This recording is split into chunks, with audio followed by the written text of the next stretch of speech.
প্রত্যেক বৃহস্পতিবার দিন যারা যারা লক্ষ্মী পুজো করেন তারা অবশ্যই পায়ে আলতা দেবেন, কারণ আলতা হচ্ছে সৌভাগ্যের প্রতীক। লক্ষ্য করে দেখবেন দুর্গা পুজো, কালী পুজো ও নানান শুভ কাজে আমাদের আলতা পরার রীতি থাকে। আলতা পরলে স্বামীর সঙ্গে সম্পর্ক মজবুত হয়। তাই কনের বাড়িতে প্রবেশের সময় আলতা ভর্তি থালায় পা রেখে কনের বাড়িতে প্রবেশ করানো হয়। আলতা লাগানোর নিয়ম বা কিভাবে আলতা পরবেন তা জেনে নিন। দক্ষিণ দিকে মুখ করে আলতা লাগাবেন না, পূর্ব বা উত্তর দিকে মুখ করে পায়ে আলতা পরবেন।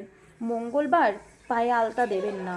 মঙ্গলবার দিন আলতা পরলে বজরংবলী ক্রোধ বাড়তে পারে। এবার বলবো আলতা পরলে কি হয়। আলতার রং লাল। লাল রং হচ্ছে বাবাকে ডেকে আনো, বল মাম্মাম তো এবং আলতা মা পরছে, লক্ষ্মীর সাথে বল এটা তুমি জড়িত। এসো। হ্যাঁ, পায়ে আলতা লাগালে মঙ্গল গ্রহের না না, তুমি আশীর্বাদও নয়, পাওয়া বাবাকে যায়, ডেকে আনো। কারণ মঙ্গলের রং লাল যেমন হাত না এবং ভিজে। আলতার রঙও লাল।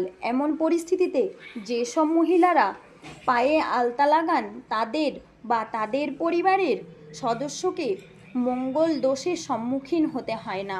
এতে বিশ্বাস করা হয় যে মা পার্বতী ও ভগবান শিবের পায়ে আলতা প্রয়োগ করেন। যেসব মহিলারা পায়ে আলতা লাগান তাদের বিবাহিত জীবন সর্বদা সুখ ও সমৃদ্ধিতে ভরপুর থাকে। দাম্পত্য জীবনে একে অপরের পূর্ণ সমর্থন পায়। জ্যোতিষ শাস্ত্রে বর্ণনা করা হয়েছে যে কুমারী মেয়ে পায়ে আলতা লাগায় সে শিবের মতো জীবন সঙ্গী পায় এবং শ্বশুরবাড়িতে প্রতিটি সম্পর্ক থেকে পূর্ণ ভালোবাসা পায়। পায়ে আলতা লাগালে অশুভ জিনিস বিরাজ করে না। আলতা খুবই শুভ মনে করা হয়। আলতা লাগানোর সঙ্গে সঙ্গে পা ধোবেন না।